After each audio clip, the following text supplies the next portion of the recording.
yo suelo decir que la filosofía es un servicio público. Ujú. Y es un servicio público porque las cosas que nos enseña la filosofía, que fundamentalmente es cómo funciona nuestra inteligencia, cuáles son sus potencias y también sus límites. Es decir, qué hacemos, por ejemplo, con las emociones, qué hacemos con las situaciones problemáticas en que estamos. Eso es una cosa. Y segundo, cuáles son los criterios con que podemos evaluar las cosas. ¿Por qué decimos que una cosa es justa y otra injusta, que una cosa es buena y otra mala, que una cosa es verdadera y una falsa? Esos criterios son los que hace la filosofía. Y de la palabra criterio viene la palabra crítica. Es decir, crítica es cribar, no es intentar ir en contra de una cosa, no, irás en contra o irás a favor. Lo que significa es cribar, separar el grano de la paja. Y eso es importante como es esencia de la vida democrática. ¿Por qué? Pues porque todos corremos el peligro de ser manipulados. Porque todos tenemos alrededor un montón de gente que no es que sean perversos, es que por su trabajo o por sus intereses van a intentar convencernos de que hagamos cosas. Alguno perverso habrá también. Oh, claro. Pero unos pueden ser, quieren que compres, quieres que votes, quieres que vayas a una iglesia u otra, quieres que tengas unas aficiones, te animes a un club o a otro club. Bueno, todos están, o quieres que te acuestes con ella. Es decir, pero todo el mundo, pero tenemos alrededor un montón de gente que está intentando, con buenas o con malas intenciones, dirigir nuestro comportamiento, dirigir nuestras ideas. Entonces, ¿cuál es la defensa que tenemos? El pensamiento crítico. Es decir, espérate un momento que voy a ver lo que me estás diciendo. Porque si no, me vas a hacer comulgar con ruedas de molino. Y en este momento, por ejemplo, estamos asistiendo a que se está constituyendo una democracia crédula que se deja engañar con mucha facilidad.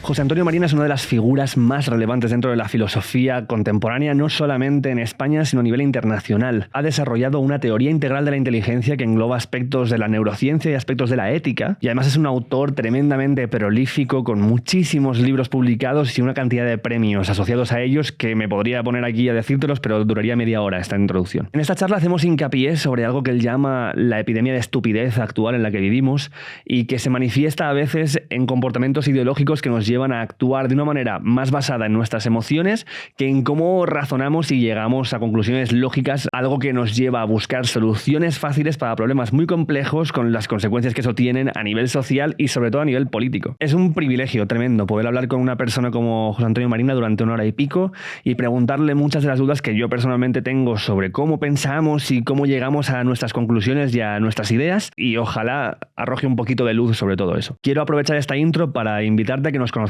en persona, que creo que ya toca, ¿no? Si no has venido todavía al Sentido de la Birra Live, este es el momento, no sé qué estás esperando, porque tenemos un show al mes en Madrid y luego uno fuera de Madrid en algún lugar de España. Estamos de gira. Y lo de conocernos lo digo en serio, no solamente es porque vengas a ver el espectáculo, es que tú eres parte del espectáculo. Muchas de las preguntas que vamos a hacerle al invitado o la invitada sorpresa que venga al programa van a salir de ti. Tú vas a tener la posibilidad de escribirnos a tiempo real desde tu móvil qué quieres que le preguntemos y de qué quieres que hablemos, y las vamos a hablar contigo. O sea, tú vas a participar en esta conversación, no te vas a ir de rositas solo por escribir algo. En cada show hablaremos de un tema diferente que elige el invitado o la invitada, y el tono es un poco entre la comedia, la reflexión y lo que surja. Pilla tus entradas en el link que te dejo aquí en la descripción y estate atento a nuestras redes sociales, porque puedes ganar 2 entradas gratis e incluso puedes ganar un viaje para venir con quien tú quieras a donde te dé la gana que actuemos a vernos en directo. Y dicho todo esto, te dejo ya con la entrevista con José Antonio Marina y espero que te estimule, que te haga pensar y que te deje con más dudas que respuestas, que creo que es una buena manera de darle a esta ruedecita. Venga, a gozarla. José Antonio Marina, bienvenido al Sentido de la Birra. Nada, encantado de conversar contigo. Vengo a preguntarte de entrada algo que creo que es muy fácil, ¿verdad? Va a ser si las ideologías son necesarias o inevitables, o las dos cosas. Bueno, las ideologías tienen que ver con algo que llevo mucho tiempo estudiando, que es yo lo llamo unos chapuzas evolutivas. Ok, suena bien. Porque es que nuestro cerebro no ha tenido una evolución diseñada desde el principio, que entonces hubiéramos hecho todo, igual que un ingeniero de inteligencia artificial puede diseñar una memoria, una capacidad de razonamiento perfecta. No, nuestro cerebro ha ido acumulando tecnologías neuronales distintas, unas muy antiguas, otras más modernas, y entonces eso no funciona muy bien del todo. Y tenemos de repente agujeros por el que se nos cuelan, digamos, virus mentales, que son virus porque alteran la capacidad de funcionamiento de nuestra inteligencia. Bueno, uno de esos virus mentales pueden ser las ideologías, que son marcos de posible insensatez, porque necesitan, primero, tener una visión muy simplificada de todo. Segundo, blindarse a la evidencia, de manera que una ideología, por definición, no cambia nunca. Se refuerza porque solamente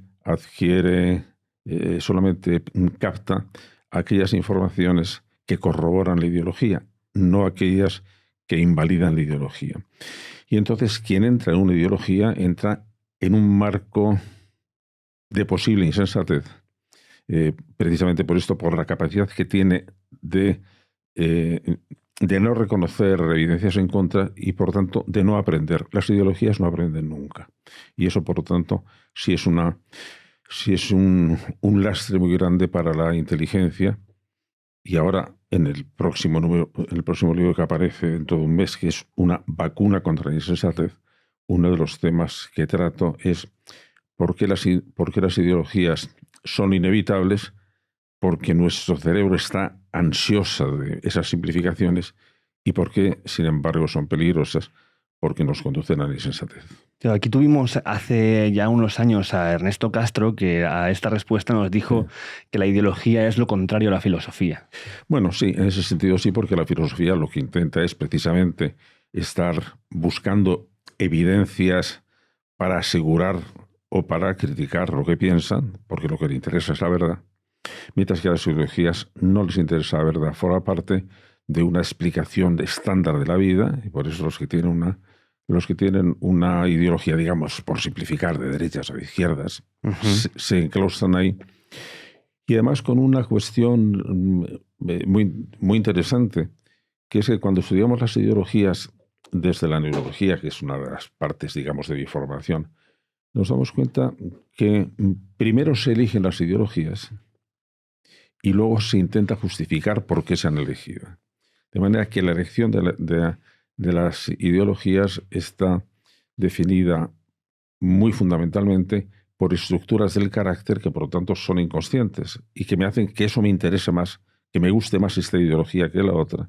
Y una vez que ya la he aceptado porque ha habido una especie de sintonía previa, casi siempre muy afectiva, después intento justificarme y decir, no, mira, es que tengo razón. Pero por eso es un mecanismo, que ya te decía, que entra dentro de las chapuzas evolutivas que tiene nuestro cerebro, que una de ellas es ser vulnerable a las ideologías. Pero entonces podemos estar hablando de elección realmente, de que uno elige esa ideología. No, todo lo que hacemos podemos después criticarlo y cambiarlo. Pero la elección previa de las ideologías, los estudios que tenemos, es que se hace de una manera no consciente.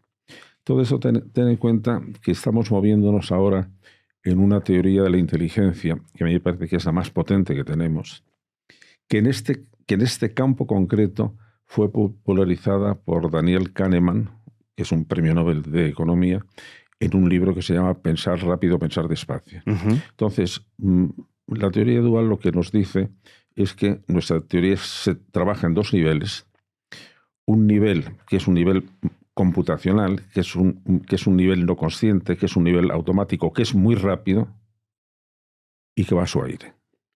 De manera que es fundamentalmente en memoria, una memoria muy activa, que capta información, interpreta información, elabora información y luego produce unos resultados que algunos son conscientes que pasan al piso de arriba. Y en el piso de arriba lo único que tenemos es lo que nos ha elaborado, sin que sepamos cómo, el piso de abajo, que son los deseos, que son las preferencias, que son las ideas que se nos ocurren. ¿Por qué de repente una mañana nos levantamos diciendo, tengo que ir al Corte Inglés?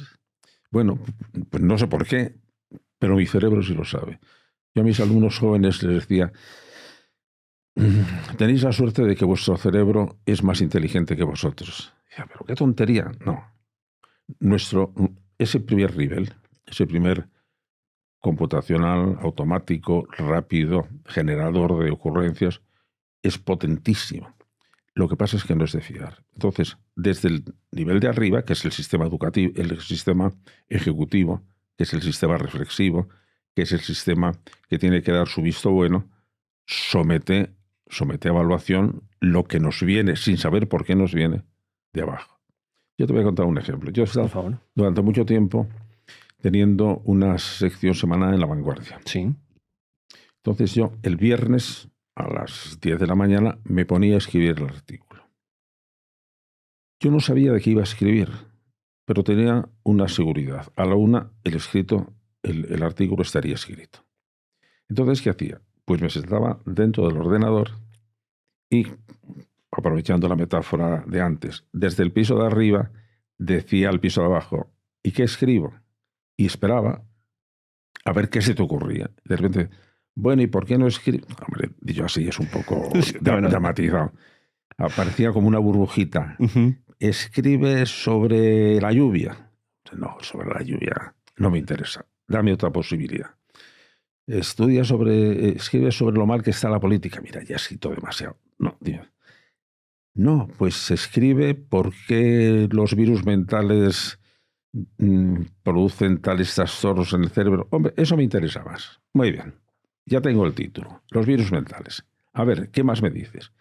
Y tenía que estar esperando porque desde ese fondo, que es fondo fundamentalmente de memoria activa, la llamamos la working memory, la memoria de trabajo, me empiezan a dar ocurrencias. Yo desde arriba lo que hago es selecciono. No, esta no me interesa. No, esto es una vulgaridad. No, esto es una tontería. De manera que esa estructura en 2 niveles de la inteligencia es una teoría de la inteligencia realmente muy potente. Entonces, quien elige las cosas es la inteligencia de abajo. Esa inteligencia, que es una inteligencia automática, intuitiva, no consciente, emocional. Y cuando me la presenta conscientemente, digo, qué interesante es esa ideología. Y luego desde el piso de arriba digo, vamos a ver, sí, es muy interesante, pero bueno, seguro que es verdadera, seguro que... Y entonces empiezo a buscar justificaciones, que es lo que llamamos los razonamientos motivados, que son razonamientos que no se hacen para encontrar la verdad, sino para encontrar justificaciones. Y en eso somos todos, vamos, unos linces. Igual que por la mañana encontramos justificaciones para no levantarse. No, es que estoy un poquito malo, que me duele la garganta, que hace mucho frío. Pues nuestra inteligencia es expertísima en razonamientos motivados, en razonamientos que buscamos para darnos la razón a lo que previamente hemos decidido. Créeme que no interrumpiría esta charla, que a mí también me gusta bastante, si no fuera porque creo que te puedo hacer un favor, que es que te lleves 50 pavos por la patilla. Pero no solo eso, es que estos 50 pavos te los vas a llevar si te abres una cuenta en nuestro banco N26 con el código ELSENTIDO N26. Es un banco digital de origen alemán que no te cobra ningún tipo de comisión por absolutamente nada. De hecho, la cuenta es de débito, así que no hay créditos, no hay nada. Puedes sacar dinero de cualquier cajero, pagar en divisas de cualquier moneda del extranjero sin que te cobren aparte y un montón más de ventajas. Te dejo por aquí abajo un enlace para que te abras la cuenta y recuerda, usa el código ELSENTIDON26 para llevarte 50 euros por usarla durante el primer mes. Y ya está, te dejo con la entrevista. Hasta luego.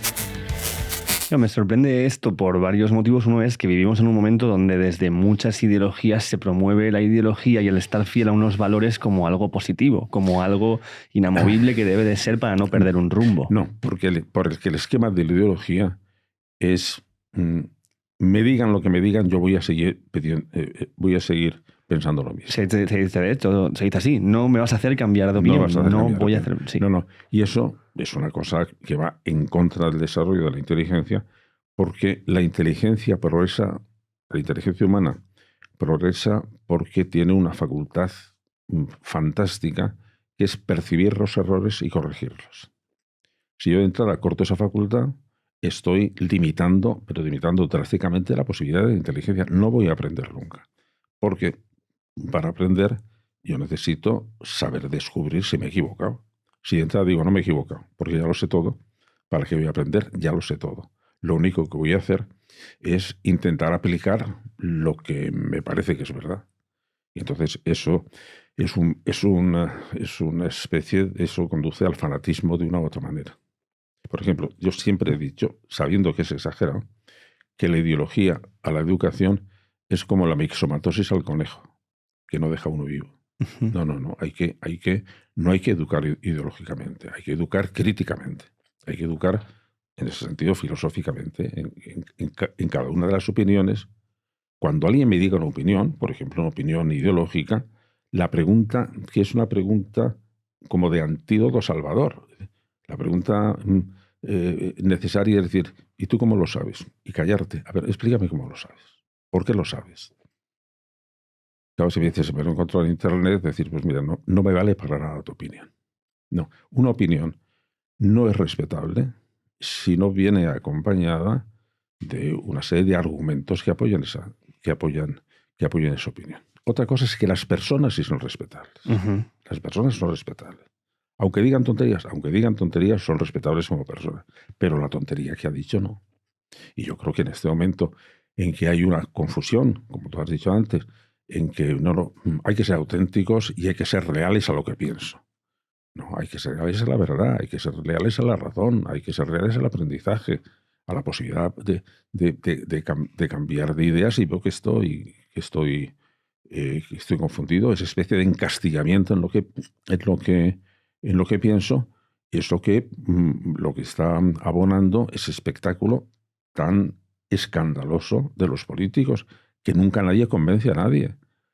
¿Para qué se discute en el Parlamento? Si con la opinión que entro es con la opinión que voy a salir, ¿para qué sirve entonces debatir? Debatir es, vamos a ver si aprendemos entre todos. Pero yo creo que debatir de un tiempo a esta parte se han convertido más en ver quién gana. Claro. Sin duda alguna. Entonces perdemos todos. Claro, evidentemente perdemos todos, porque en el momento, por ejemplo, las ideologías políticas, todas ellas están absolutamente ancladas en el pasado, de manera que no aprenden, de manera que son choques entre blindajes cerrados, y en los choques se producen abolladuras, pero no se produce ningún progreso, y eso es muy malo para todos, porque entonces lo que impedimos es que haya lo que llamamos en política juegos de suma positiva. Es decir, en la teoría de juegos hay juegos de suma cero, en que uno gana y otro pierde. El que gana se lleva todo y el que pierde se queda sin nada. Hay juegos de suma negativa, en que los dos pierden, que es muchas veces lo que nos está pasando. ¿Qué es la guerra en Ucrania? Un juego de suma negativa, todos van a perder. Y si tenemos inteligencia política, hay juegos de suma positiva en que todos van a ganar. De manera que cada uno va a ganar en proporción a la razón que tenga. Pero no se trata de vencer. Entonces, hay un asunto evidente. Nunca vamos a estar de acuerdo. Siempre vamos a enfrentarnos en cosas porque tenemos distinta perspectiva, distintos intereses, distinto temperamento, distintas creencias. Entonces sabemos que los seres humanos somos una especie sociable pero conflictiva. Pero entonces esos enfrentamientos podemos plantearlos en dos formatos. Uno es el formato conflicto, que es: tú eres mi enemigo y voy a ver si acabo contigo. Entonces eso se plantea en una dinámica: quiero vencerte y quiero que sea un juego de suma cero. Pero hay una manera inteligente de plantear los enfrentamientos, que es en el formato problema. Entonces, tú no eres mi enemigo, tú y yo tenemos un enemigo, el problema. El que nos separa, digamos. Claro. ¿Qué es eso inteligente? Vamos a ver si resolvemos el problema. No voy a ver si acabo contigo. Y entonces lo que estamos haciendo ahora, en general, es un planteamiento político en formato siempre de conflicto, con lo cual lo que quiere todo el mundo es vencer al otro. Y todo el mundo, por muy demócrata que sea, en el fondo tiene la querencia de partido totalitario. Qué bien gobernaría si fuera un partido único. Sin el otro, ¿no? Claro, sin el otro. Porque el otro, ¿qué hace el otro? El otro me da la lata, me pone palos en la rueda. Tengo que... ¡Ay, qué gusto gobernar sin oposición! Claro, pero eso no hay hay pocas maneras de hacer eso y son bastante terribles lo que hemos visto. Claro, porque eso es el partido totalitario. Y además había una cosa que decía Kant: si la paloma pensara, estaría convencida de que el aire es un obstáculo y que volaría mejor sin aire. No se da cuenta que si no tuviera el aire no tendría dónde apoyar las alas de esta manera, pero ella pensaría que bien estaría volando en un espacio, en un ambiente vacío. Pues lo mismo pasa en política. Sí, a ver si podemos refrasearlo de esta manera. Podríamos decir que estamos formalmente en una democracia participativa, pero los enfoques políticos son totalitarios desde la forma en la que se proponen. Lo has definido estupendamente. Justo es así. Es decir, es como si, en efecto, todo el mundo sabe que lo bueno es la democracia deliberativa y la democracia participativa, pero su querencia profunda es que latoso es esto, de tener que convencer, de tener que argumentar, de tener que reconocer que la otra persona puede tener razón. Mira, hay un caso, porque como me interesa mucho el desarrollo de la inteligencia política, pues he estudiado no solo la política, sino he estudiado cómo ejercen el poder los políticos. Entonces, había un caso muy claro en Inglaterra. En Inglaterra, Churchill, que era un político con muy mala reputación, había sido ministro, pero no tenía buena reputación, pero por una serie de casualidades casi, llega primer ministro durante la Segunda Guerra Mundial. Y eso lo hace bien, porque en ese momento de lo que se trata era de levantar el ánimo de la gente, pero era muy autoritario. Entonces tiene una popularidad extraordinaria, pero cuando termina la guerra, hay unas elecciones, él estaba absolutamente convencido de que iba a arrasar, porque venía con todo su prestigio de que había sacado a Inglaterra de la derrota. Y sin embargo, los ingleses no le eligen. Eligen un personaje completamente distinto, a Attlee, que era una persona que uno de sus credos políticos era: conviene averiguar si el opositor tiene algo de razón. Esa era una manera distinta de gobernar. Es decir, vamos a ver, explícame tu punto de vista que voy a ver si tienes algo de razón.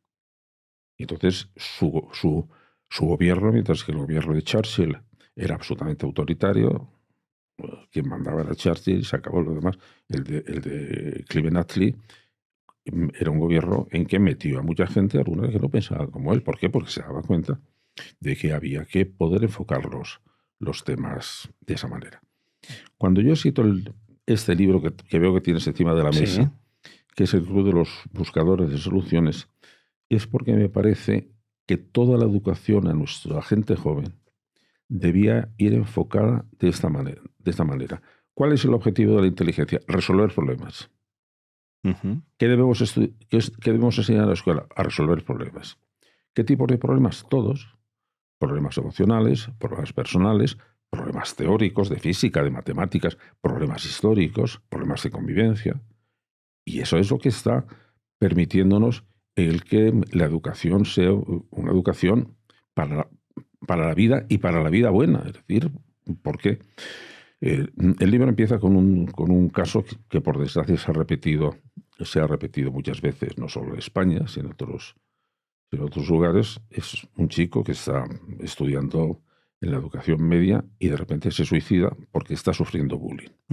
Entonces hay una profesora, que es una profesora además de matemáticas, pero que ha tenido una trayectoria muy larga, que detiene las clases y dice: durante un mes ya no vamos a tratar problemas de matemáticas, vamos a tratar a resolver problemas en general. ¿Por qué? Porque ¿qué le pasó a Joaquín, el pobre chico que se suicidó? que se vio enfrentado a un problema que le desbordó, que no supo qué hacer con él. Y entonces solo encontró como solución una mala solución, que es suicidarse. Lo importante es, necesitamos saber resolver problemas, porque los problemas no solamente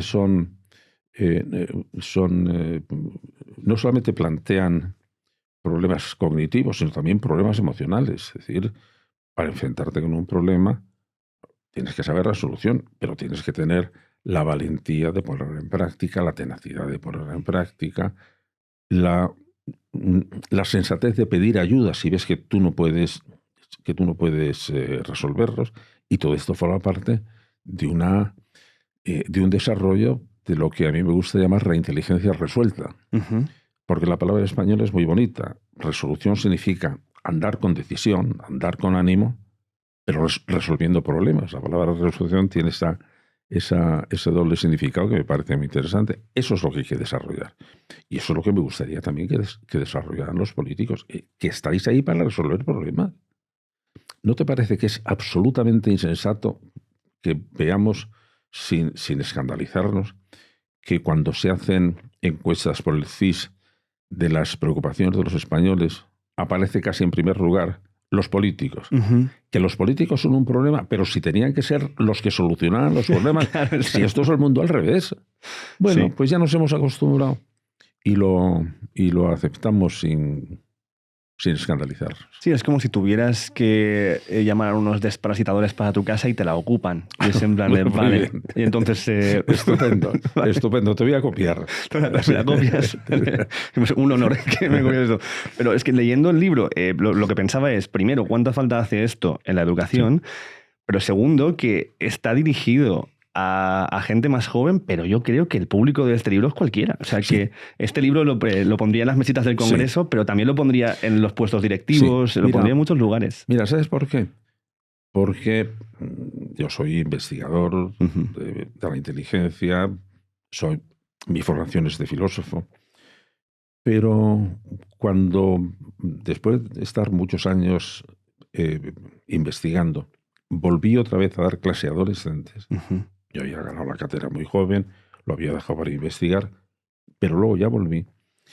Era no solo porque me pareció importante que los adolescentes supieran estas cosas, sino también para mi propia formación como investigador, porque si yo estudio una teoría científica o una teoría sobre todo filosófica y se la explico a otro filósofo, me voy a saltar muchos pasos, porque pienso, ya el otro lo responderá. En cambio, si yo se lo tengo que explicar a un adolescente que no sabe nada de filosofía, tengo primero que tener muy claras las ideas y segundo, no hacer trampa, no saltarme pasos, sino que tengo que explicárselo muy poquito a poco, y eso es una exigencia tremenda porque tienes que saber muy bien lo que estás diciendo, no tienes que hacer grandes generalizaciones, no tienes que explicárselo a chicos listos, pero que no tienen ninguna formación, así que tienes que empezar desde abajo. Y cuando empiezas a explicar una cosa desde abajo, tú te das cuenta de que eso es muy exigente, de que tienes cosas que te parecían ya evidentes, pero ¿por qué voy a tener que explicar esto? Bueno, porque son evidentes para ti, pero no son evidentes para tus alumnos. De manera que para mí, y entonces lo que resulta es que lo que has explicado con suficiente claridad a un adolescente, eso es válido para todas las personas, porque has alcanzado esa claridad que el adolescente te está exigiendo, y que si lo haces un adulto, pues a lo mejor te saltas muchos pasos intermedios, ¿sabes? Pero también puede ser también que, aunque lo explicaras con los mismos pasos a un adulto, su ya desarrollo en la vida y los sesgos que ha podido acumular le haga más difícil entender esto, por muy bien explicado que es. Sí, sin duda alguna. Es que el problema es que cuando muchas veces las cosas que aprendemos, pues en vez de ampliar los caminos, nos cierran caminos. Por eso, una de las cosas que yo suelo decir que la filosofía es un servicio público. Y es un servicio público porque las cosas que nos enseña la filosofía, que fundamentalmente es cómo funciona nuestra inteligencia, cuáles son sus potencias y también sus límites. Es decir, qué hacemos, por ejemplo, con las emociones, qué hacemos con las situaciones problemáticas en que estamos. Eso es una cosa. Y segundo, cuáles son los criterios con que podemos evaluar las cosas. ¿Por qué decimos que una cosa es justa y otra injusta, que una cosa es buena y otra mala, que una cosa es verdadera y una falsa? Esos criterios son los que hace la filosofía. Y de la palabra criterio viene la palabra crítica. Es decir, crítica es cribar, no es intentar ir en contra de una cosa, no, irás en contra o irás a favor. Lo que significa es cribar, separar el grano de la paja. Y eso es importante como es esencia de la vida democrática. ¿Por qué? Pues porque todos corremos el peligro de ser manipulados. Porque todos tenemos alrededor un montón de gente que no es que sean perversos, es que por su trabajo o por sus intereses van a intentar convencernos de que hagamos cosas. Alguno perverso habrá también. Oh, claro. Pero unos pueden ser, quieren que compres, quieres que votes, quieres que vayas a una iglesia u otra, quieres que tengas unas aficiones, te animes a un club, a otro club. Bueno, todos están... O quieres que te acuestes con ella. Es decir, pero tenemos alrededor un montón de gente que está intentando, con buenas o con malas intenciones, dirigir nuestro comportamiento, dirigir nuestras ideas. Entonces, ¿cuál es la defensa que tenemos? El pensamiento crítico. Decir, espérate un momento que voy a ver lo que me estás diciendo. Porque si no, me vas a hacer comulgar con ruedas de molino. Y en este momento, por ejemplo, estamos asistiendo a que se está constituyendo una democracia crédula que se deja engañar con mucha facilidad. Y dice, vamos a ver, ¿cómo es posible? Venía leyendo ahora en el coche porque lo acabo de recibir, un libro escrito por un experto de la Universidad de Harvard, que ya tiene muchos libros, pero este me ha llamado la atención porque es Trump, ese imbécil. Así, de entrada. Se llama así el libro. Sí, venga. de entrada. Y dices, bueno, pero vamos a ver, que solo diga un catedrático de Harvard, pues no es lo mismo que lo diga él, que lo diga un, qué sé yo, pues un agitador político. O su oposición. O su oposición, ¿no? Sí. Vamos a ver, ¿y esto por qué lo dice? Y entonces empieza a ver, bueno, ¿por qué razones lo dices? Pero a mí eso no me preocupa. No me preocupa ni me escandaliza. A mí lo que me escandaliza es que a esta persona la han votado 70 millones de estadounidenses. A mí eso es lo que me preocupa. Me preocupan los 70 millones. Es decir, que 70 millones se hayan dejado convencer por un personaje que yo no creo que sea imbécil, creo que es muy listo, pero es muy listo para lo suyo. Y que ha manejado las redes sociales como no se había visto en la vida política. Obama había empezado y decíamos, qué barbaridad, ¿cómo los manejó Obama? No tiene nada que ver con la habilidad que lo está mandando Trump, de manera que hay que reconocerle que tiene un enorme talento para convencer a la gente. Pero a mí lo que me preocupa es, ¿pero y cómo se ha dejado convencer 70 millones de estadounidenses? Y eso es lo que me interesa estudiar. Porque después de tantos años de investigar sobre cómo funciona la inteligencia, pues hay una pregunta que todavía me sigue intrigando, que es, ¿por qué, si somos tan inteligentes, hacemos tantas estupideces?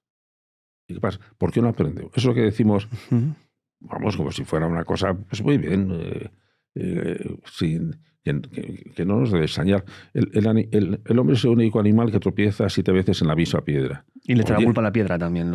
Claro. Bueno, decir, pero ¿cómo es posible? Es que eso es una tragedia. No, lo decimos que, bueno, pues las cosas... Entonces, ¿qué es lo que tenemos que elegir? Hombre, como gran progreso, a ver si tropezamos solo 6 veces en la misma piedra. Y el siguiente fará 5 veces. Claro, esto lo que me lleva a pensar es si tenemos o no un decrecimiento. Es que otro día estábamos aquí hablando con... ¿con quién vino? Es que me la apunta por aquí. Es que tengo tanta gente aquí. Alejandro Villena Moya vino a hablarnos, su asunto era hablar de la pornografía, ¿no? Y de cómo nos está afectando. Pero yo lo vi en una charla donde él hablaba de que estamos en una recesión de inteligencia respecto a las generaciones anteriores, de que los coeficientes intelectuales son más bajos ahora que antes. Pero no sé si esa es una medida para hablar de la inteligencia de una forma tan contundente. Sí, vamos a ver. Si hay la única prueba que tenemos es que hay un investigador, Flink, que desde hace mucho tiempo está intentando comparar cómo habrían contestado a los test estándar de inteligencia en generaciones pasadas. Entonces, sí ha creído que se podía medir y además precisar que había habido un aumento en el cociente intelectual, que es un tipo estándar de medida de la inteligencia. Y que ese progreso se había ralentizado en los últimos años. Ahí yo creo que estamos teniendo la influencia, y desde la escuela lo estamos viendo muy bien, que está teniendo un mal efecto las nuevas tecnologías. Uh-huh. Porque en lo que se basa el progreso de la inteligencia es en ampliar el tipo de conocimientos que una persona tiene. Cuando hablo de los tipos de conocimientos, no solamente es los contenidos, sino también los procedimientos y las técnicas de hacer una cosa. Uh-huh. De manera que nosotros tenemos recursos intelectuales para resolver problemas que hace 2 generaciones no se tenía. Eso se ve muy bien, por ejemplo, en el estudio de las matemáticas. Cuando las matemáticas que hay en un momento determinado son incapaces de enfrentarse con un problema, no tiran la toalla y dicen, pues este problema es insoluble. Lo que dicen es, vamos a ver si inventamos otro tipo de matemáticas que nos permita resolver este problema. Así apareció, por ejemplo, algo tan elemental como el cero. El cero tardó mucho tiempo en inventarse, y la invención del cero nos permitió resolver un montón de problemas. Entre otras cosas, se nos facilita el sistema decimal. Uh-huh. Y después se inventó el álgebra, y después se inventó la geometría analítica, y después se inventó el cálculo diferencial, y después el cálculo de probabilidades. Cuando una parte de la matemática no era capaz de enfrentarse con un problema, se inventa otra. Entonces se va ampliando la capacidad de la inteligencia. Y ahora se está corriendo la idea en las escuelas de ¿para qué lo voy a aprender si lo puedo encontrar? Uh-huh.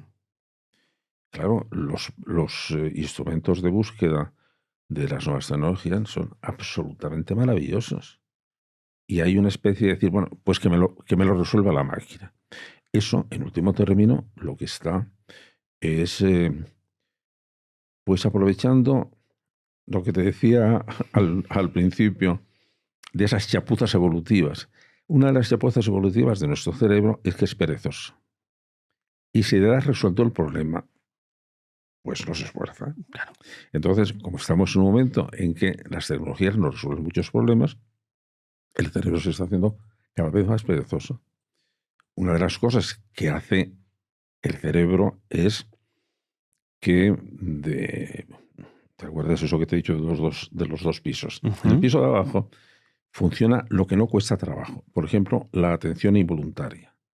Veo una cosa muy divertida y no tengo que trabajar, me pego a la cosa divertida y que la cosa divertida se ocupe de manejar mi atención. Uh-huh. Cuando yo quiero pensar una cosa, entonces tengo que utilizar la atención voluntaria, que esa cuesta efecto, esa cuesta trabajo. Por eso quienes tienen un trabajo en que la atención voluntaria es muy estricta, como los controladores aéreos, tienen que descansar cada poco tiempo porque es muy esfuerzo. Todo lo que hacen las nuevas tecnologías es que agarran mi atención involuntaria Uh-huh. y yo me dejo llevar. Por eso son tan divertidas, por eso se nos pasa el tiempo sin darnos cuenta, pero es porque no estamos desarrollando la atención voluntaria, que es la que dirige nuestro pensamiento. Nos estamos haciendo muy perezosos intelectualmente. Y en ese sentido, sí corremos el peligro de que nuestra inteligencia se estanque. Entonces, tú que estás más en contacto con el ámbito educativo y con el sistema educativo en sí, ¿Crees que está construido para suplir estas cosas, para construirnos unas herramientas que nos permitan pensar y desarrollarnos? En este momento no.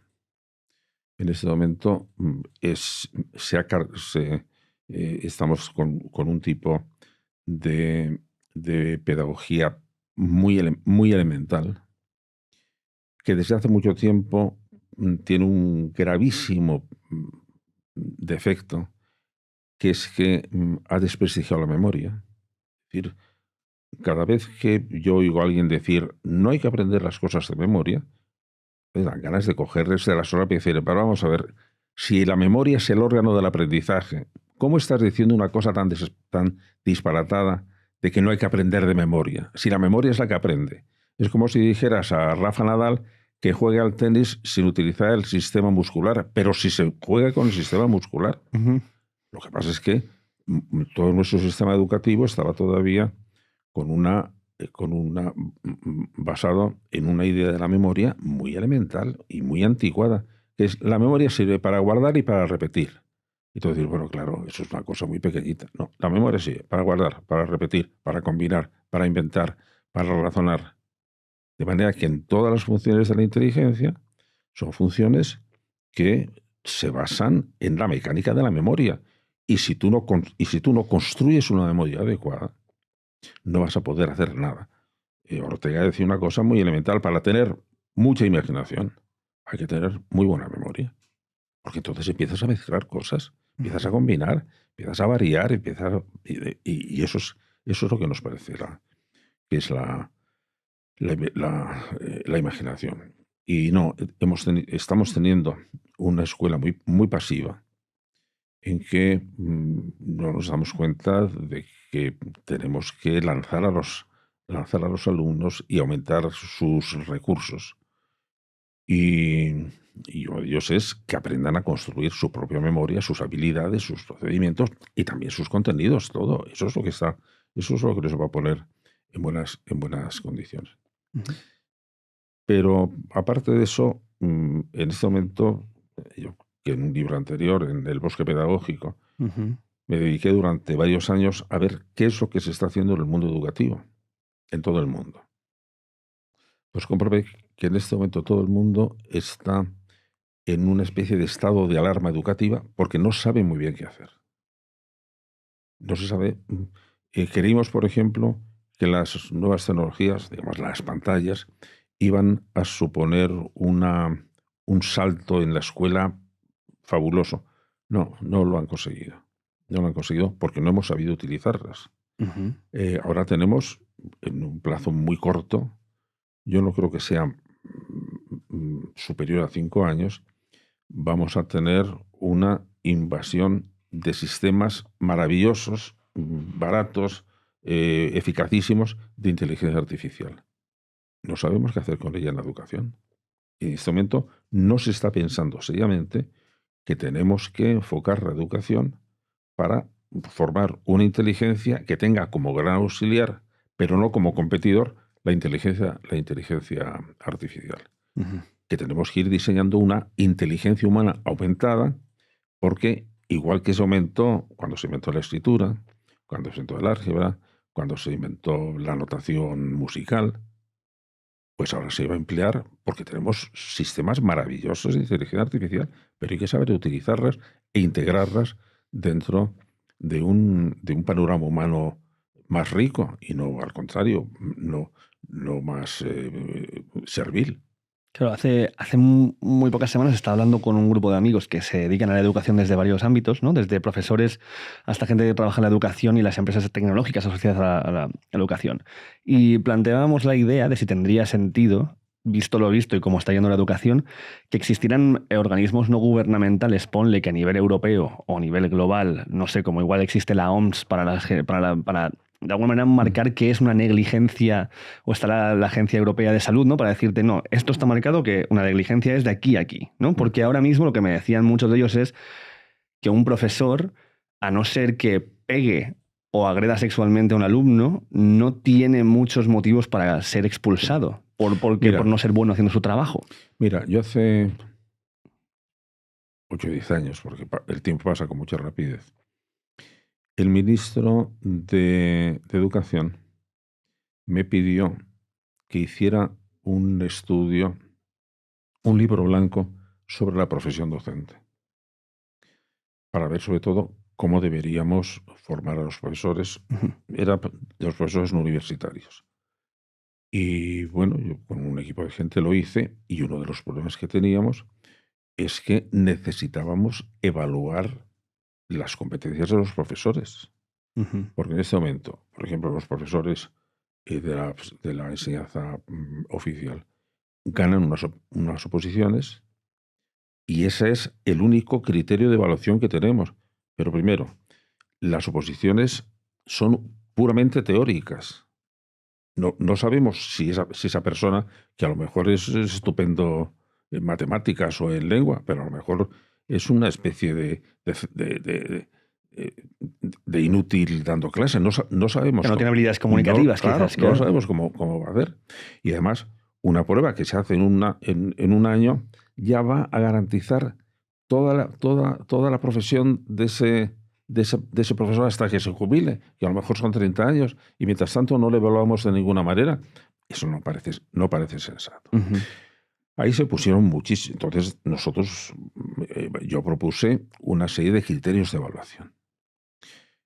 Resulta que todo el mundo lo entendió mal, y todo el mundo, empezando por los sindicatos, dijo que qué barbaridad, que eso es un disparate. No, a mí me pareció una cosa de mucho sentido común. Por ejemplo, en España hay una especie de costumbre de que el profesor, cuando entra en su aula, entra en su pequeño reino y ahí no se mete nadie. En otros países la gente va a ver cómo da clase. Entonces, cuando gente, sus propios compañeros van a dar clase, o los inspectores, entonces te das cuenta si lo está haciendo bien o lo está haciendo mal. Y eso parece de sentido común, ver si está progresando su tarea, porque además a mí se me ocurrió decir que no parecía que la profesión docente era la única profesión en que, si lo hicieras bien o lo hicieras mal, tenías el mismo sueldo, de manera que había que premiar a quien no lo hace bien. Y eso, vamos, me creó muchísimos enemigos, de manera que hay que empezar a repetir estas cosas. Claro que los profesores tienen que ser evaluados. Esto es uno de los argumentos que daba uno de estos amigos era decir, mira, los pilotos tienen que basar una revisión constante, porque Claro, de sí. que ellos hagan bien su trabajo depende la vida de un montón de personas. Pero es que creo que no vemos tanto que de que un profesor haga bien su trabajo depende la vida y el desarrollo de una nación. Sí, está clarísimo. Pero fíjate que ahí, me alegro que saques el tema, porque es un tema tan sumamente evidente. Mira, el porvenir, el bienestar y el progreso de una nación depende de cómo tengamos organizado nuestro sistema educativo. Pero de una forma muy clara. Es que me flipa que no... Pero no solo la parte científica, la parte tecnológica, sino la parte de convivencia. Es decir, tenemos gente que no sabe, por ejemplo, en este momento está pasando una cosa que a mí me parece que es terrible. La gente joven de toda Europa y de España también, se acaba de hacer una encuesta en Cataluña, empieza a no valorar la democracia. Empieza a decir, pero cerca del 40%, que no les importaría vivir en una dictadura si les asegurara su bienestar económico. Entonces hay que decir, mira, siéntate que te lo voy a explicar. Te voy a explicar a ver de qué trata esto. A ver qué quiere decir una dictadura, y a ver qué quiere decir que con que te den que te aseguren el bienestar económico ya estás dispuesto a todo. A todo puede ser que no vas a tener libertad, que vas a estar dirigido, que vas a estar controlado, que no vas a tener garantías procesales. Pero tú te das cuenta de lo que estás diciendo.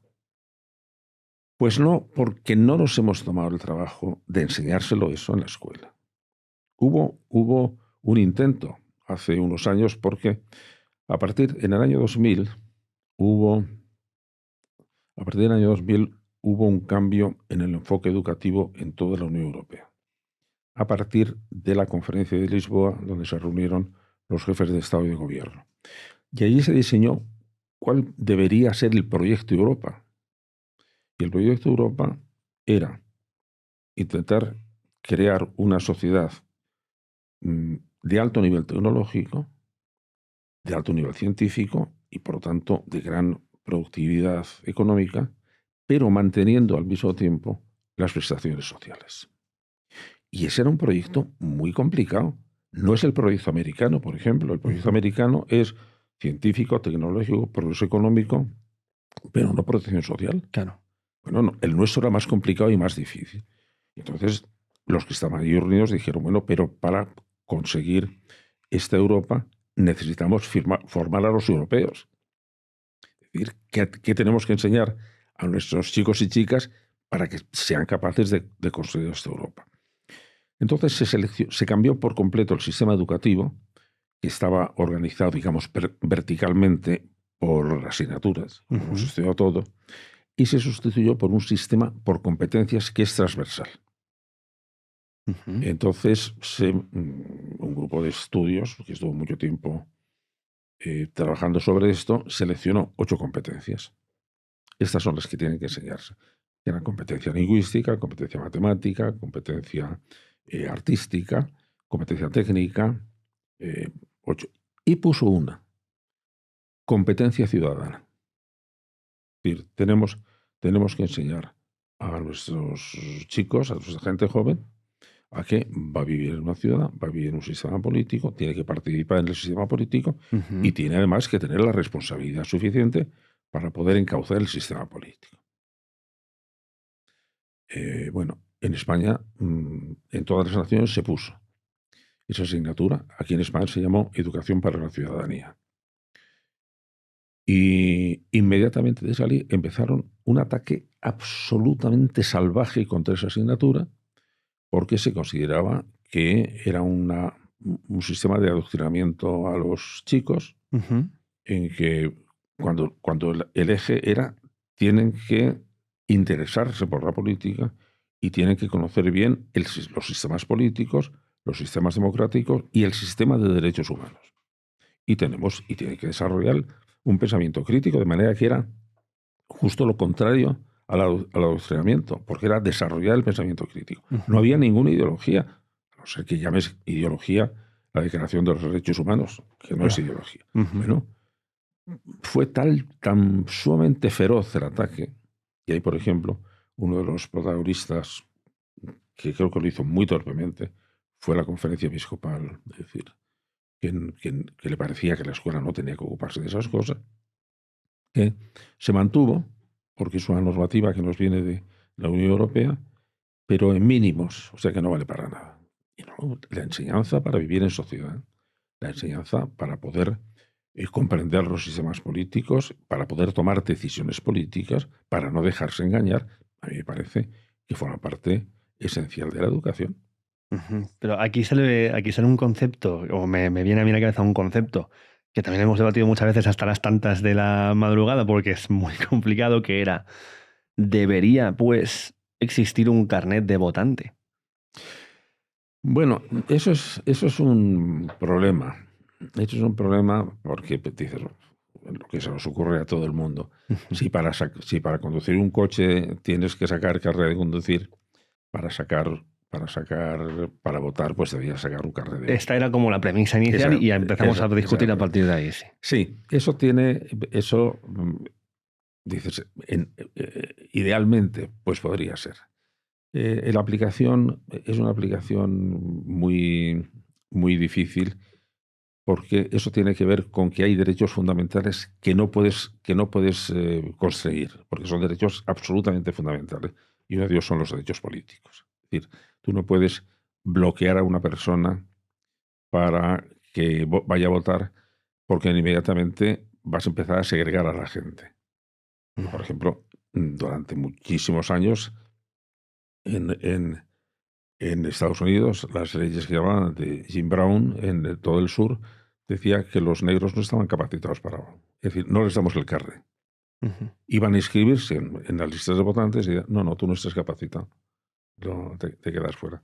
De manera que lo del carnet de votante, que en teoría puede parecer una idea brillante, cuando vas a aplicarlo te das cuenta que puede facilitar una serie de abusos clarísimos, porque vas a limitar los derechos. Pero hay otra solución. Hace unos años, el alcalde de Sevilla me hizo una propuesta curiosísima. Me lo hizo a mí y se la hizo a Pérez Royo, que es catedrático de Constitucional de Sevilla.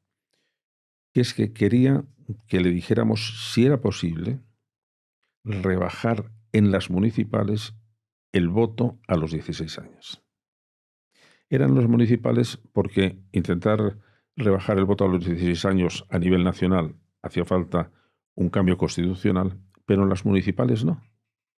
Y entonces quería conocer nuestra opinión de si era posible, en el caso de Pérez Royo, y si era conveniente desde el punto de vista educativo en el caso mío. Y los dos hicimos un estudio muy, muy serio. Y el estudio que yo hice, la conclusión que yo dije, es que sí que me parecía muy interesante el rebajar el voto a los 16 años, porque a los 16 años los chicos y las chicas tienen una serie de derechos muy importantes. Por ejemplo, el derecho al trabajo, el derecho, por lo tanto, a pagar estudios. Se pueden casar con autorización, pero casi de trámite, a los 16 años. Y bueno, les damos esos, pueden tener permiso de arma. O sea, que les damos esos derechos, pero votar no. ¿Y eso? No, bueno, es que los adolescentes, pues vamos, fíjate, pues no son de fiar. Oye, ¿y los adultos son de fiar? Pues lo claro, vemos, sí, lo vemos todos los días. Lo del cable. Claro. Entonces, pero lo que yo le dije es, no, lo que pasa es que debemos pensarlo al revés, que es, si bajamos la edad de voto a los 16 años, el sistema educativo se tiene que ocupar de que a los 16 años estén en condiciones de votar. Y entonces vamos a organizar así la enseñanza. Claro que podemos hacer, que era a lo que iba dirigido la educación para la ciudadanía, claro que sí podemos hacer como uno de los objetivos de la educación que a los 16 años que termina la enseñanza obligatoria, que es por la que tienen que pasar todos los ciudadanos, estén en condiciones de votar responsablemente y que sepan las cosas que tiene que conocer un votante responsable. Y por tanto, eso era, digamos, casi un sustituto del carné de votante. No. Si tú has aprobado la enseñanza secundaria, estás en condiciones de votar. Y eso yo creo que nos permitía poner las cosas más claras y además no poner una decisión como la del carné de votantes que podía interferir en los derechos, porque les estábamos capacitando para ejercer sus derechos. De manera que lo estábamos haciendo bien. Y a mí eso me parecía una solución y de hecho yo escribí un libro de texto sobre educación para la ciudadanía y el enfoque era ese. ¿Qué debe saber un ciudadano para poder ejercer bien su papel de ciudadano? Pues tiene que saber un poco de economía, tiene que saber la estructura política, tiene que saber cómo funciona una democracia, tiene que saber algo de derecho. Bueno, y todas esas cosas le van a permitir, bueno, estar en buenas condiciones para ejercer su voto. De manera que sí hay soluciones. Lo que pasa es que hay muchos obstáculos, muchos enfrentamientos. Son temas que la gente no quiere discutir porque está sesgada por prejuicios ideológicos. Y son temas, por ejemplo, como el poder llegar a un acuerdo educativo. Pero vamos a ver si es absolutamente evidente. Si cuando tú vas preguntando a los partidos políticos, bueno, pero ¿no le parece que tenía que haber un gran convenio educativo, un gran acuerdo educativo? Sí. Cuando los sientas a la mesa, entonces resulta que lo que quieren cada uno es su pacto educativo, no un pacto educativo, el suyo. ¿Pero basado en qué? Claro, en su ideología. Pues entonces no vale para lo que... Pues ahí está. Y ya, yo en el año, me parece que fue 16, yo con mi equipo de gente, el mismo equipo que habíamos hecho el libro blanco de la profesión docente, hicimos unos papeles para un pacto educativo, para repartirlo a todos los partidos políticos, con una metodología muy sencilla. Vamos a ver, hemos intentado un pacto educativo, en aquel momento me parece que eran 5 veces. Ha fracasado siempre. ¿Por qué? vamos a estudiar por qué ha fracasado y vamos a ver si conseguimos eliminar esos problemas. Bueno, pues había unas soluciones bastante claras. Nos reunimos en aquel momento con los 4 grandes partidos, vamos, con los partidos más importantes, que era el PP, el Partido Socialista, Podemos, que empezaba en aquel momento, y Ciudadanos. Y al final, para ver si podían firmar una hoja de ruta para un pacto educativo. Ya, si firmáis esto, os comprometéis en 6 meses a hacer un pacto educativo y en un año tener una ley de educación que ya recoja el pacto educativo. Estupendo, fantástico. Y se quedó un día para firmar, que recuerdo que era un martes, y ese martes yo estaba en Lyon dando un curso y había quedado en volver, aunque yo no tenía por qué firmar porque eran los partidos políticos, pero ya que había organizado el lío para hacerlo. Uh-huh. Y el lunes me llaman y me dicen, oye, no vengas. ¿Por qué? Porque se han vuelto atrás. ¿Pero cómo se han vuelto atrás si van a firmar mañana? Pues no, pues claro, pues se han vuelto atrás. ¿Pero por qué? Pues no se sabe. Pues porque en el fondo no querían hacer el pacto. Entonces, claro, pero ahí cada palo que aguante su vela. Que es lo que te decía, cuando el CIS analiza las preocupaciones de los españoles, nunca aparece la educación como un problema. O sea, la educación no interesa a nadie. Nada más que a los padres que tienen chicos en edad educativa. Uh-huh. Pero la ciudadanía no se ha dado cuenta de que eso, de lo que comentabas tú hace un momento, que es que con la educación nos jugamos nuestro porvenir inmediato y a largo plazo. Es que aunque sea de forma egoísta. Pues nada, pues sin embargo, nadie considera importante, nadie está preocupado por la enseñanza, por la marcha de la educación, salvo cuando sucede algún hecho dramático. Entonces, pero por Dios, ¿qué hace la educación? Que ha aumentado la droga, pero bueno, ¿y qué hace la educación? Pero bueno, una vez que ha pasado ese momento de alarma, pues volvemos a olvidarlo. No, la educación tiene que ser una preocupación y una preocupación urgente. Uh-huh. Y bueno, los políticos, si ven los resultados del CIS y dicen, pues nadie está preocupado por la educación, ¿para qué nos vamos a preocupar nosotros? Pues vamos, nosotros estamos también favoreciendo esa negligencia de los políticos. Pero yo en algún lugar te oí hablar de la capacidad de un político para ver los problemas a solucionar, y hablabas de Roosevelt, por ejemplo, Sí. Y era esto, ¿no? Que tú puedes oír lo que están diciendo el pueblo para hacer un acto de populismo y acercarte a esas demandas muy llamativas, o hacer un análisis completo y decir, vale, pero espérate, ¿cuál es la respuesta inmediata y cuál es la respuesta amplia a este problema? Entonces, si tú ves que hay un montón de problemas que no paran de apuntar en la misma dirección, no querer mirar ahí es un acto voluntario. Claro, y por eso lo importante, ya sabes que como consecuencia de todo esto, por si acaso alguno de nuestros oyentes tiene curiosidad, en mi página web organicé, y es gratuito, una Academia del Talento Político. ¿Por qué? Porque necesitamos desarrollar el talento político, que es aquel que es capaz, por ejemplo, un gran político es aquel que es capaz de convertir un conflicto, convertirlo en un problema. Ese es el gran político. Nosotros tenemos en España muchísimos casos. Por ejemplo, el caso de los nacionalismos. Los nacionalismos se han planteado siempre en formato conflicto. Uh-huh. Es los nacionalistas, los soberanistas, a ver si acabo contigo. Entonces, bueno, pues cuando uno gana, no ha resuelto el problema se queda ahí larvado. Y antes o después va a surgir otra vez. Has metido bajo la alfombra un problema para el futuro. Pues sale. Oye, pero ¿por qué no lo enfocamos al revés? Oye, mira, tenemos un problema. ¿Cuál es el problema? El problema que hay, vamos a poner Cataluña, que hay muchos catalanes que quieren ser independientes. Bien.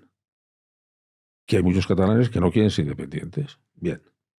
Y después de una historia larguísima de estar integrado dentro de un entorno político más amplio, que es la nación española, el resto de los españoles también tendrán que decir algo. Pues ya está. El problema, que hay 3 puntos de vista. ¿Nos matamos o nos sentamos y decir, a ver cómo conseguimos ajustar las pretensiones legítimas de cada uno? Y eso hace falta pensarlo bien, hacer una jerarquía de cosas más importantes o cosas menos importantes, ver exactamente qué es lo que se quiere conseguir. Entonces vas elaborando el problema, que es lo que me interesa a mí, que mis chicos en el instituto aprendan y que los ciudadanos aprendan. Vamos a ver, un problema tiene una tecnología. Primero, vamos a ver si realmente es un problema. Segundo, vamos a intentar definirle. Vamos a ver si podemos dividirlo en problemas más sencillos, porque a lo mejor el problema muy complicado no podemos resolverlo, pero a lo mejor si lo vamos fragmentando, cada uno de ellos tiene su solución y entonces vamos a buscar soluciones. Es decir, vamos a demostrar la decisión de enfrentarnos con los problemas. Sin necesidad de decir, a ver si te expulso, a ver si te aniquilo, a ver si es que eso no vale para nada.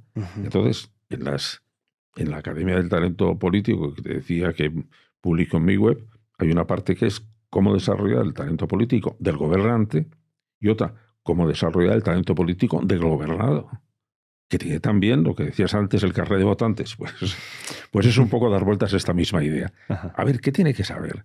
¿Qué tiene que saber para tomar decisiones? El problema es que muchas veces son realmente muy grandes. Bueno, pero que vaya afinando el oído, ¿sabes? Para decir, esta situación es una situación populista, una solución populista. Esto, dar una solución sencillísima a un problema complejísimo, me están engañando seguro. Los problemas complejos necesitan soluciones complejas, así que ya ese criterio ya funciona desde el principio. Y yo creo que debemos aumentar la inteligencia política, la inteligencia de resolver los problemas, la inteligencia de ver cómo, si estamos, por una razón, porque al conjunto de las mejores soluciones que se nos han ocurrido para resolver los problemas de la convivencia es a lo que llamamos justicia. ¿Qué es justicia? ¿Es dar a todos igual? No. ¿Es dar a todos diferentes? ¿Es no dar?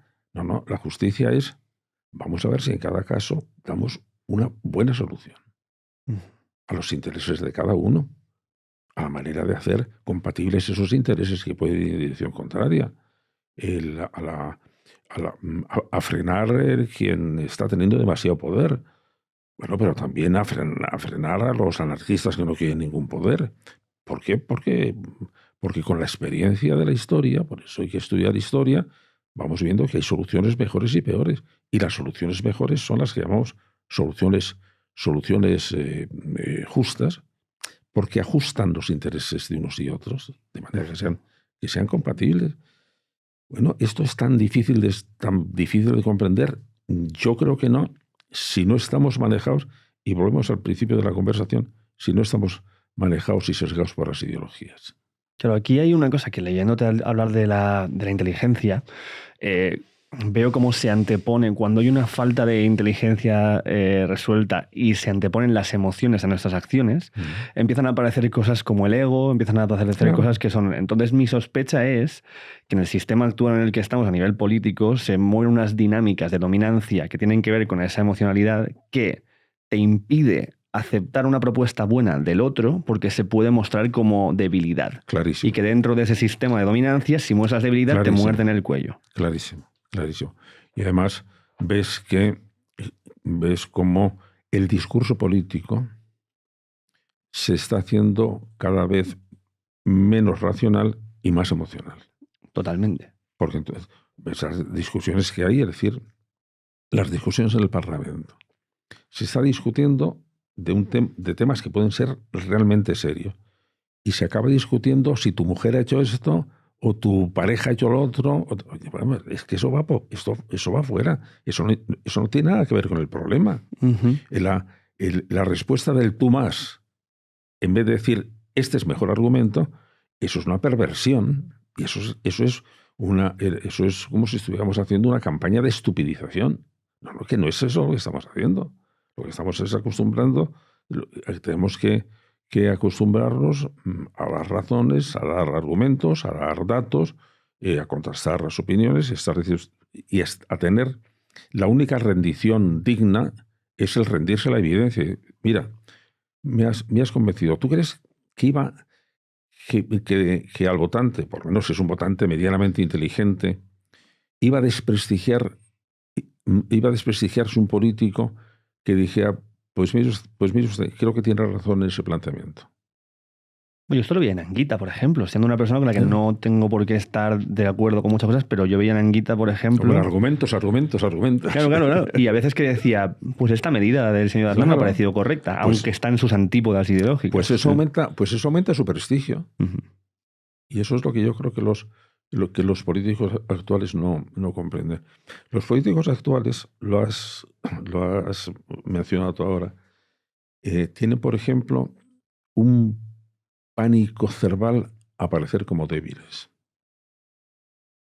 Fíjate, hay un caso concreto de un gran político que era Tony Blair, que sus biógrafos dicen el problema que tenía Tony Blair es el miedo que tenía a parecer como débil.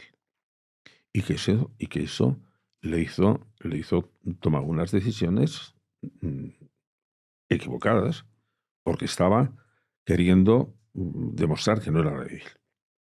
Johnson, en Estados Unidos, fue un presidente extraordinario en política interior, porque él lo que quería realmente era conseguir la gran sociedad. Y él consiguió que los derechos civiles aumentaran mucho más que en el mandato de Kennedy.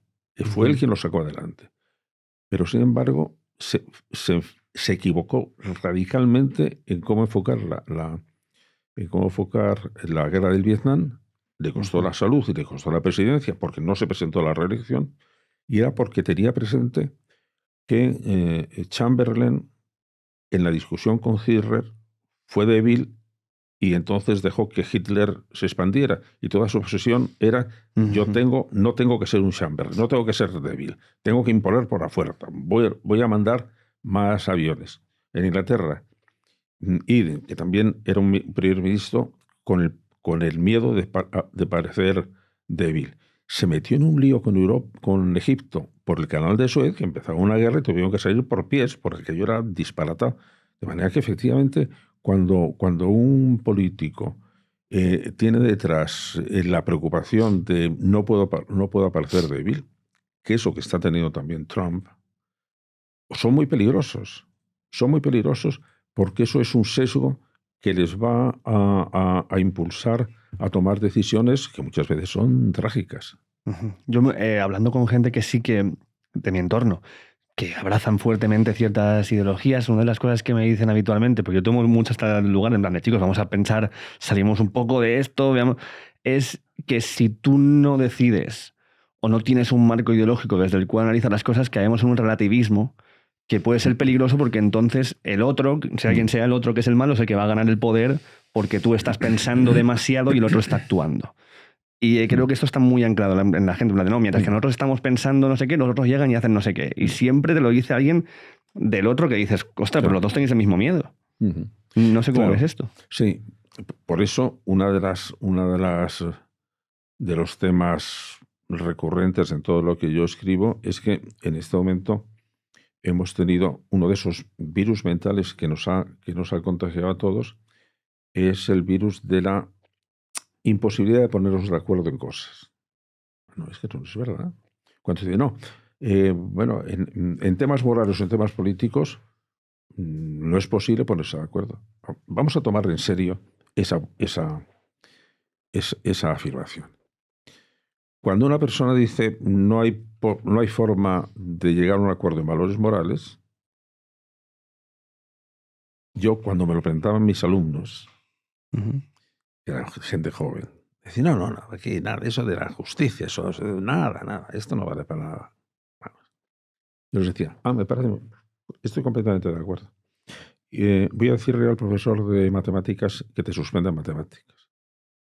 No puedo hacerlo. Sí, porque es mi amigo y me va a hacer caso. Que no puedo hacerlo. ¿Por qué? No, porque no es justo. Oye, si me acabas de decir que esto de la justicia, cada uno se lo arreglaba a su manera, pues yo me lo arreglaba así. Me caes mal, voy a hacer que te suspendan. ¿Qué te parece? No lo puedo hacer. No lo puedes hacer porque sí hay unos criterios objetivos que los podemos tratar. De manera que cuando una persona te dice, es que esto del relativismo, estoy diciendo tú eres un impostor o eres un equivocado. ¿Quieres que te diga lo que pasaría si tú en este momento no estuvieras protegidos por derechos? Tan sumamente protegidos que ya no te das cuenta ni siquiera que te están protegiendo. Cuando si alguien te sometiera a un sistema relativista, que es quien decide el valor soy yo, que eso es lo que significa un sistema relativista, ya te ibas a dar cuenta de lo que vale un peine. Y además a mis alumnos les ponía todavía otro ejemplo. Heródoto cuenta que cuando moría el rey de Persia, durante 5 días estaban abolidos todas las leyes. O sea, tú podías matar, robar, lo que sea, y no había consecuencias. Eso sí que era el colmo del relativismo, es tú haz lo que te salga de las narices. De la purga, claro, directamente. Claro. Es decir, bueno, ¿y por qué hacía una cosa tan brutal? Porque cuando venía el siguiente soberano, la gente había aprendido a lo que significaba vivir sin leyes o vivir en un sistema de relativismo absoluto. O sea que con todas estas cosas son discusiones en que no se acaban, que se toman por corazonadas. Qué bien sería esto, y que no se toman en serio. Mira, vamos a ver exactamente por qué razón tenemos que estar en contra concretamente del relativismo moral. Yo solo he tratado en un libro que se llama Historia Universal de las Soluciones. Cuando estamos hablando de sistemas normativos morales, estamos hablando de modos normativos de resolver enfrentamientos de la convivencia. Entonces, después de haber estudiado cerca de 800 culturas distintas, yo llegué a la conclusión de que en todas las culturas se han planteado siempre los mismos problemas y en cada una los han resuelto de manera distinta. De manera que los sistemas morales que hay son soluciones diferentes a problemas que son los mismos. Y solo saqué 8 problemas, ¿lo crees tú que más? El valor de la vida, la distribución del poder, el problema de los bienes y de su distribución, el sexo y la procreación, el tratamiento de los débiles, el tratamiento a los extranjeros y la relación con la muerte y con los dioses. Pues esos son los que hay. Y cada uno lo ha resuelto. Al enfocar así la moral como conjunto de soluciones a problemas comunes, tenemos una ventaja. Podemos comparar las soluciones, a ver cuál resuelve mejor el problema. Igual que cuando tenemos una enfermedad que es una infección, podemos comparar la solución que da un sistema de brujería y la solución que da la medicina occidental. Y digo, pues mira, ¿quién resuelve mejor el asunto? Pues la medicina occidental. Pues ahí no hay relativismo que valga. Entonces, cuando enfocas los sistemas morales como sistemas de soluciones, puedes tomarte y debemos tomarnos el trabajo, y yo al menos me lo he tomado, ir caso por caso, vamos a ver cuáles son mejores y peores soluciones. Sobre el valor de la vida, pues hay varias soluciones. Todas las vidas valen lo mismo. Hay razas que valen más que otras. Los enfermos no valen para nada. Las personas que tienen disfunciones no valen para nada. Y entonces, pues ya está. ¿Cuál es la norma? Los que estén en buenas condiciones, sean blancos y fantásticos, tienen derecho a vivir, y los otros no tienen derecho a vivir. ¿Esa es una buena solución? Yo diría que no. Pues dirías que no. Claro. Pero vamos a verlo. Pues claro, es la solución para los bienes. Bueno, pues ha habido una solución que es el derecho de propiedad. ¿Y el derecho de propiedad es buena solución o mala solución? Vamos a ver. Pues hay tres soluciones. Una es el derecho absoluto de propiedad, que es el que estaba, por ejemplo, en el Código Napoleónico. Una persona con su propiedad puede hacer lo que quiera. Y si quiere destruirla, que la destruya. Otra es, la propiedad hay que abolirla y que todos los bienes sean del Estado. Cada una tenía un problema clarísimo. En una quitaba la libertad de la propiedad y en otro, al hacer que la propiedad fuera una cosa absolutamente centrada en el individuo, pues se convertía en una propiedad extraordinariamente egoísta.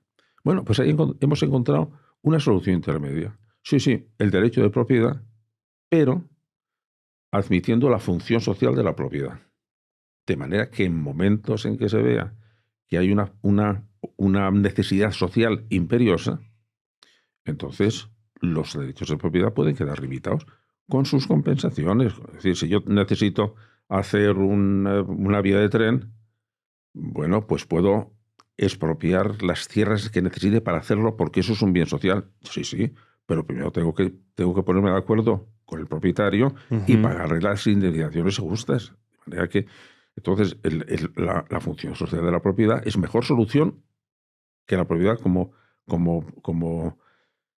derecho absoluto y que el comunismo como no hay derecho de propiedad. Bueno, pues así tenemos que ir con todos los problemas y viendo que claro que tiene que solución. Hombre, pero tenemos que ponernos a pensar. Pero ¿de dónde sacamos el juicio para determinar de esas soluciones cuál es la mejor, de una forma objetiva? Pues el juicio siempre sale de la experiencia. Vamos a ver si funciona. Tú has citado antes a Roosevelt. Roosevelt es verdad que era un pragmático cuando llega al poder, se encuentra a Estados Unidos y al mundo, todo el mundo, metido en la crisis del 29, en que en aquel momento nadie sabía muy bien cómo salir. Y él lo que empieza él mismo a explicar, porque entonces fue muy adelantado en su manera de relacionarse con la gente, porque hizo durante mucho tiempo un programa que se llamaba Charlas desde la chimenea, en que explicaba a la gente cómo estaban las cosas. Y hubo un momento que decía, cuando no sabemos una solución, tenemos que poner en práctica una y ver si ha funcionado. Y si no ha funcionado, cambiarla rápidamente. No empeñarnos en que funcione. Es decir, esto no ha funcionado. De manera que es igual que hace la ciencia, que hace hipótesis, intenta comprobarlas por ensayo y error. En política lo mismo. Es decir, si no tienes muy clara la solución, tienes que arbitrar la que te parezca mejor, ponerla en práctica y ver si funciona. Pero estar muy atento para no dejarte engañar por una cosa que decía Richard Feynman. Fue un físico, posiblemente el físico más brillante del siglo XX. Y decía, mira, el problema que tenemos los científicos es que alumbras una teoría. Y te pasa un poco como cuando te enamoras de una mujer, que te has enamorado de la mujer o de la teoría. Y cuando ya te has enamorado, te das cuenta de los defectos de la teoría y de la mujer y ya no tienes solución. y entonces de manera que tienes que estar un poco pensando que eso es lo que pasa. Roosevelt en un momento no supo si convenía poner el patrón oro o era mejor poner un patrón plata. Estuvo pensando, es que no lo sé, porque tenemos de ponerlo en práctica. En España hay una discusión entre los economistas del Partido Popular y los economistas del socialismo, que es una cosa muy divertida que se llama la curva de Laffer. La curva de Laffer, que era un economista, además hay la leyenda urbana de que la curva la dibujó durante una comida en una servilleta de papel. A mí me gustaría tenerla. Esta sería genial. Pues la curva de Laffer lo que intenta demostrar es que si en una economía se bajan los impuestos, no significa que baje la recaudación, sino que la recaudación puede subir. ¿Por qué? Porque la bajada de impuestos aumenta la actividad económica y esa actividad económica más expandida, aunque tenga impuestos menores, pues el resultado al final es que la recaudación es mayor.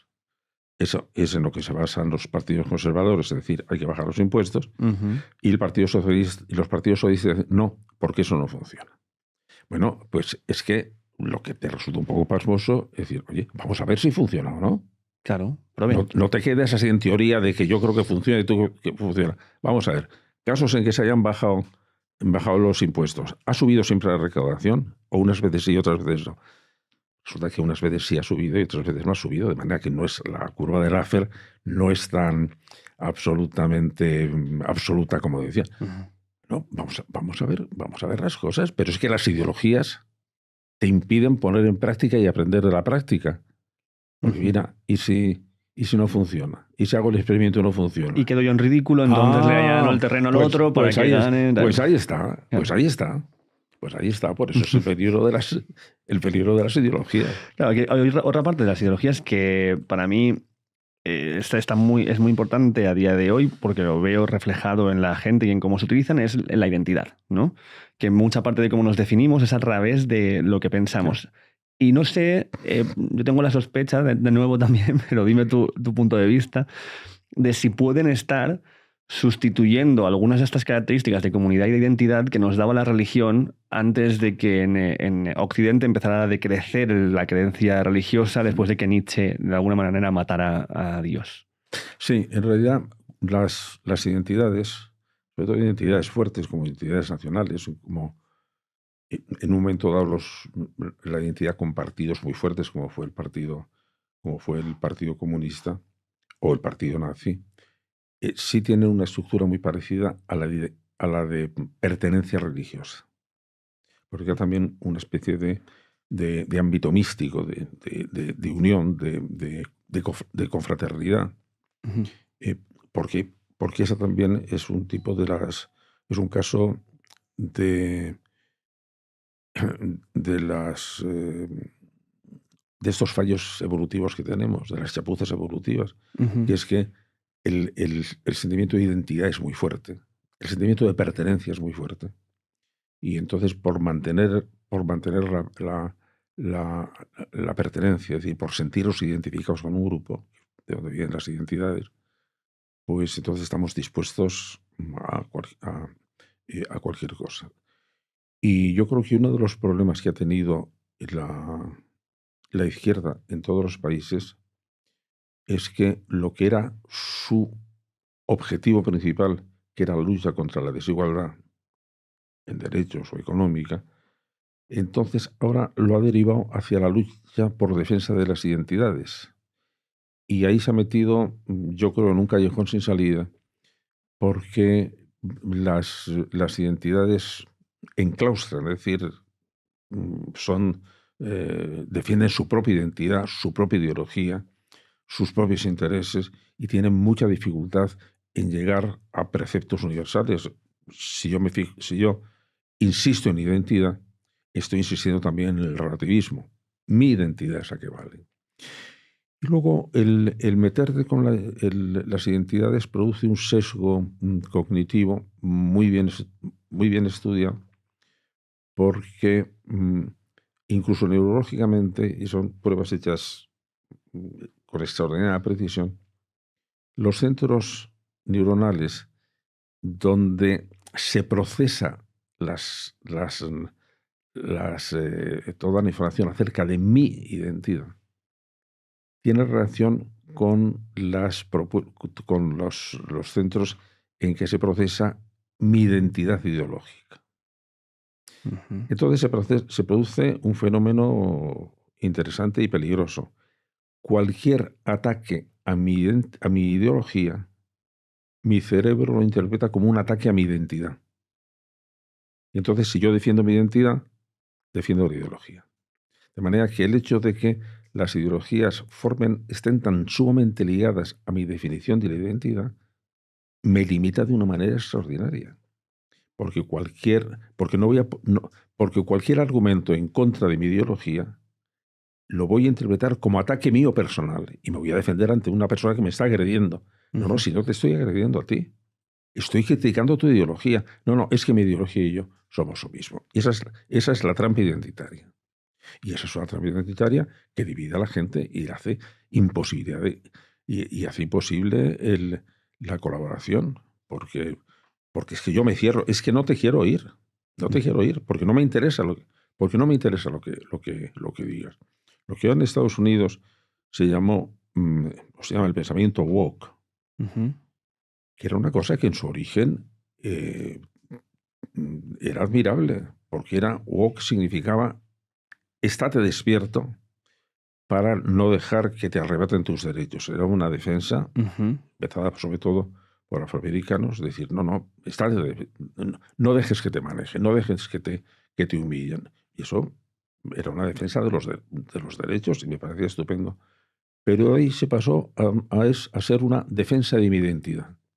Yo no, defiende tu identidad. Por tanto, lo que decía, desde el punto de vista de los afroamericanos, lo que decía Martin Luther King, de que queremos derechos iguales para todos, no. Nosotros queremos nuestros derechos. No queremos parecernos a los blancos. No queremos tener los mismos derechos que los blancos. Todos los blancos, por el hecho de serlo, son una especie colonialista, esclavista, machista. No queremos ser iguales a ellos en nada, ni siquiera en derecho. El hecho, por ejemplo, que universidades como la Universidad de Columbia de Nueva York, que es fantástica, se esté discutiendo si se deben quitar de la universidad todos los estudios clásicos, pues porque todos los creadores y filósofos griegos eran blancos. Esclavistas. Bueno, es un poco disparatado. Decir, bueno, sí, de acuerdo que eran esos, eso habrá que cambiar. Pero lo que hizo Platón o lo que hizo Aristóteles o lo que hizo Euclides está separado de eso. Valora cada caso con criterios distintos. Es como cuando ha habido movimientos feministas que querían echar de los museos a Picasso por haber sido un machista. Pues sí que su postura machista es absolutamente deleznable, pero su pintura es otra cosa. Entonces, todas las políticas de cancelación, todo va en el mismo paquete. Si tú eres blanco, eres colonialista, que yo no soy colonialista, sí, porque tienes tu gen, el privilegio blanco es un privilegio colonialista. Y como por ser blanco tienes un privilegio blanco, estás incluido dentro de los nacionalistas. Vamos a ver, que es que me alegro que hayan salido estos temas, porque es que en este momento yo creo que debemos hacer todos una campaña en contra de las palabras confusas. Porque si intentamos debatir con palabras confusas, van a salir debates confusos y por lo tanto no va a parecer nada claro. Vamos a intentar buscar claridad. Y buscar claridad es, antes de empezar a hablar, vamos a intentar precisar el significado de los términos que vamos a utilizar, porque es que si no, no nos vamos a entender. O vamos a pensar, hubo unos estudios que eran muy curiosos por lo detallados que estaban, de decir por qué las conversaciones entre israelíes y palestinos sobre la paz no funcionaban nunca. Es porque cada uno de ellos entendía por paz una cosa diferente. Para unos, para uno era el tener derecho al territorio y para otro eran tener poder sobre ese territorio. Pues ya está. Y los dos se llamaban paz. Y decir, pues no estamos de acuerdo. Vamos a ponernos de acuerdo primero en qué entendemos por la palabra paz dentro de unas conferencias de paz. Y eso además, por ejemplo, cuando se hacían encuestas acerca de lo que consideraban las parejas que era más importante del matrimonio, resulta que los dos estaban de acuerdo. Era en poder disfrutar de la intimidad. Ah, qué bien, pues mira, como están de acuerdo las dos cosas, pues va a ser fácil que esto funcione bien. No, porque cuando analizabas, para los hombres en general, disfrutar de la intimidad era disfrutar de relaciones sexuales, y para las mujeres disfrutar de la intimidad era disfrutar de la comunicación. Pues igual no es lo mismo. Bueno, pues igual no estabais de acuerdo. Sí, pero se estaba utilizando la misma palabra. Por eso nada, si te apuntas a la campaña en favor de las palabras claras y no confusas, muchísimo. Pues nada. Sí. Es lo que hemos estado haciendo. Sobre lo que ha pasado en la Universidad de Granada con la aparición de Macarena Olona, que ha habido, no sé si te enteraste de esta noticia, que han bloqueado los alumnos esto, ¿no? Porque les parecía que dar la posibilidad de hablar a alguien que ellos consideran fascista y en contra de los derechos humanos es algo que va en detrimento del diálogo y que no es algo bueno. Y te escucho hablar de esto porque, como te dije, aquí en este programa hablamos una vez, está hablando yo de algo que yo le atribuía a Voltaire, lo de defenderé siempre que puedas decir tu opinión, pero eso no quiere decir que la respete, ¿no? Y mucha gente empezó a comentar, pues Antonio Marina, y empecé a interesarme por ti. Vi que tú hablabas de esto, de que las personas son respetables y el derecho de decir la opinión, pero no todas las opiniones son respetables. ¿Cuál es el límite de esto? ¿Y este acto en esta universidad tiene sentido dentro de estos términos de los que estamos hablando? Vamos a ver, yo creo que la universidad tiene unas funciones claras a partir de un cierto nivel. No, un aula de una universidad debe brindarse a personas que sepamos que van a tratar cualquier tema a partir de un cierto nivel de racionalidad. Es decir, que no van a hacer un acto de propaganda. No, los actos de propaganda se hacen fuera. Los actos en que vamos a intentar aclarar y dar razones, eso sí se pueden hacer dentro de la universidad. Entonces, ahí lo único que puedes ver es si alguien tiene sospechas que va a convertir una actuación en la universidad en un mitin político. No, eso se hace fuera. Es respetable, pero fuera de la universidad. Si es un acto en que va a intervenir personas en que realmente se va a intentar de argumentar o se va a admitir el debate por parte de los dos, también de los alumnos. Los alumnos no es ir a boicotear a alguien porque no me gusta. Es si ha dado argumentos, tienes que rebatir argumentos y acostumbrarlos a que en la universidad es el templo de la razón, como debía ser el Parlamento. Y por lo tanto, si alguien quiere razonar sobre un asunto, se le abren las puertas de la universidad. Y si alguien quiere hacer propaganda, no se le abren las puertas de la universidad. Yo creo que es un criterio bastante sencillo, atendiendo al currículum de la gente. Lo que pasa es que eso, por ejemplo, ahora en las grandes universidades de Estados Unidos no se está respetando, porque hay una política de cancelación que es que si tú has sostenido una idea y vas a sostenerla argumentadamente, pero no me gusta, no, tú no vienes aquí. Las solicitudes que han hecho alumnos de alguna de las grandes universidades americanas a los rectores para que impida que intervenga en la universidad gente que pueda expresar ideas que los inquieten, ¿sí? Y los rectores han dicho que sí. A eso me parece un disparate. ¿Cómo vamos a intentar proteger a los universitarios que van a ser la élite de un país de que tengan relación con ideas que les inquieten?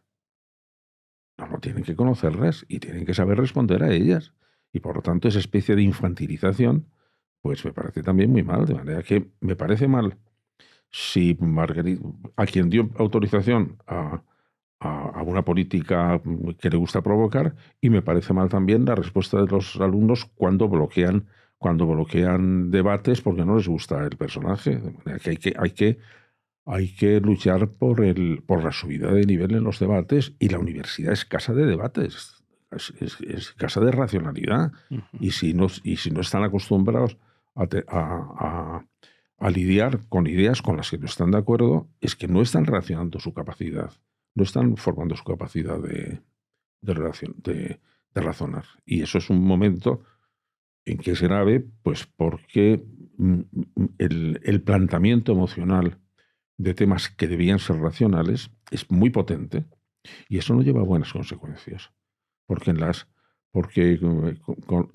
emociones intentan, con mucha facilidad chocan, y sobre todo es muy fácil movilizar las emociones y es muy difícil después controlarlas. ¿Verdad? Que hay que tener con cuidado con las emociones, porque mis maestros neurólogos decían, los centros emocionales son muy fáciles de hackear.